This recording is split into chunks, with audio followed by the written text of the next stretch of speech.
Выставлять свое благополучие на показ не стесняются и дети чиновников. И, судя по их аккаунтам, госслужба не такое уж неблагодарное дело. Их отпрыски хвастают в социальных сетях действительно статусными вещами.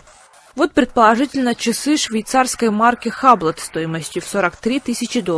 При этом сын заместителя председателя таможни Раимбека Матраимова позирует на фоне бассейна «Инфинити» в сингапурской гостинице, самый дешевый номер в которой стоит $600 в сутки. Подросток также выкладывает фотографии с тренировок в дорогих школах футбола команды «Арсенала» в Великобритании и в Дубае.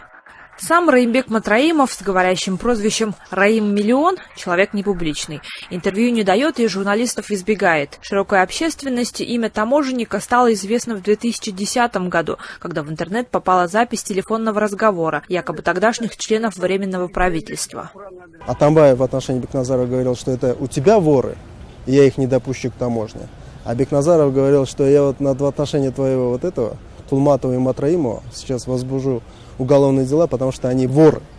Это было открыто, опубликовано, вся общественность об этом знала, увидела, прочитала эти фамилии, но никакой реакции не было. Дети таможенных чиновников в Инстаграме вообще звезды. 16 тысяч подписчиков у дочери Кадыра Кенешева, заместителя железнодорожной таможни «Северная». Дольче и Габбана, Мерседесы, БМВ даже в кризис фетиш золотой молодежи не меняется. К дорогим авто в придачу запрещенные спецсигналы. Так дочь таможенника прокатилась по одной из центральных улиц на своей свадьбе. Дети милицейских чиновников социальные сети тоже любят. Дочь и сын замминистра внутренних дел Курсана Асанова, студенты университета Массачусетс, сами рассказывают, для того, чтобы жить и учиться в Бостоне, придется тратить около $50 тысяч в год. Из них 30 тысяч – плата за учебу. И даже генеральская зарплата Асанова на это явно не хватило бы. Вы всю жизнь в милиции работали, да, по-моему, даже в структурах? Ну, так получилось, да. Ну, в принципе, не у всех людей, кто на госслужбе работает, есть такая возможность. А Я начинал от сержанта, да, вот здесь стоят все командиры спецназа по нашим республике, да, я начинал от простого молодого бойца, дослужил до генерала.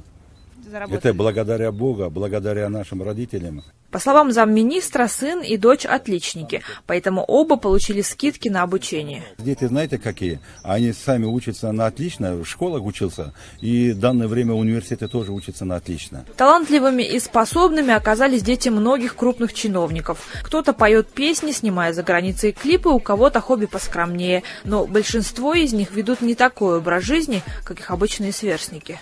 Конечно же, в данной ситуации государственная кадровая служба, прокуратура, если бы они действительно были независимыми органами, должны были этими вещами заинтересоваться, разузнать, узнать, и это достаточно легко делается, но этого не происходит, к сожалению. Несмотря на то, что официальные данные о доходах большинства чиновников не сходятся с реальными, проверять их, скорее всего, никто не будет. Возможно, потому что сами правоохранительные органы тоже считаются одними из самых коррумпированных структур. Дюбек Бегалиева, Азат Антымаков. Настоящее время. Бишкек, Кыргызстан.